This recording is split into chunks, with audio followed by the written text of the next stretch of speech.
સુરતના સરથાણામાં સર્જાયેલી કરુણાંતિકા સ્મિતની માતાએ મીડિયા સમક્ષ વર્ણવી હતી, જેમાં એકલા પડી ગયેલા પુત્રએ પત્ની અને પુત્રની હત્યા કર્યા બાદ માતા પિતા પર પણ જીવલેણ હુમલો કર્યો હતો અને પોતે પણ આપઘાતનો પ્રયાસ કરવા પામ્યો છે. સુરતમાં તારીખ 27મી ડિસેમ્બર વહેલી સવારે એક હચમચાવી નાખી તેવી ઘટના બનવા પામી હતી.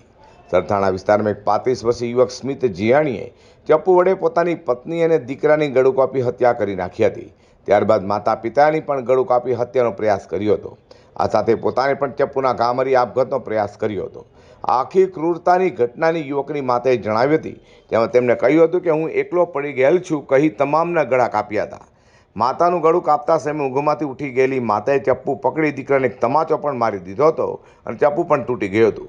જોકે દીકરા પર ખૂન સવાર હોય તેમ તૂટી ગયેલા ચપ્પુથી પોતાના હાથ, ગળું અને છાતી પણ તેને ઘા માર્યા હતા. હાલ તો યુવાન અને તેના માતા પિતા સારવાર હેઠળ છે, ત્યારે યુવક વિરુદ્ધ હત્યા અને હત્યાના પ્રયાસનો ગુનો નોંધી પોલીસ દ્વારા વધુ તપાસ હાથ ધરાઈ છે. મગજમાં ટેન્શન ભરાઈ ગયું, હું એકલો એમ. તમારા જેઠ ગુજરી ગયા છે? મારા જેઠ ગુજરી ગયા. ક્યાં ગુજરી ગયા છે? તો અમે 5 દી લગી ગયા એની ઘેરે.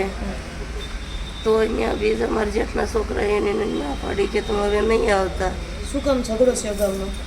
એ ઝઘડો બે ભાઈ કામે ઓફ થઈ ગયા ને મારા જેઠ નહીં, બે મારા ઘરવાળા બે કામે જતા. અને અંદર બંદૂક છે બે ભાઈઓની? બંદૂક છે, પૈસા લેવાની દેવી, હીરાનો કરતા નહીં. અને આ માયરું ત્યારે સ્મિત શું બોલતો હતો? એને કાંઈ અમે સોતેલા ઉઠ્યા તરત કાંઈ બોલવા નહોતો કાંઈ. તમે સૂતા હતા? સૂતા હતા. તો તમે એવું કીધું કે આ ના કર, આવું શું કામ કરસ? ભાનમાં આવ્યા પછી જાગી ગયા પછી?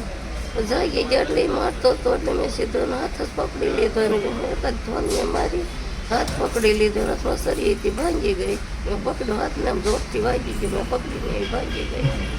એટલું અમને મારી લીધું હતું એને જાતને માર્યું છે ને? એને જાતને તો પેલા હાલ તો પુત્ર સ્મિત જીવાણી દ્વારા કરાયેલા હુમલા બાદ પણ માતાની મમતા તેના તરફે જોવા મળી રહી હતી. ત્યારે એકલા પડી ગયેલા સ્મિતે પત્ની અને પુત્રને ગુમાવી દીધા છે. ત્યારે સ્મિત અને તેના માતા પિતા હાલ સારવાર હેઠળ છે. બ્યુરો રિપોર્ટ, જી10 ન્યૂઝ.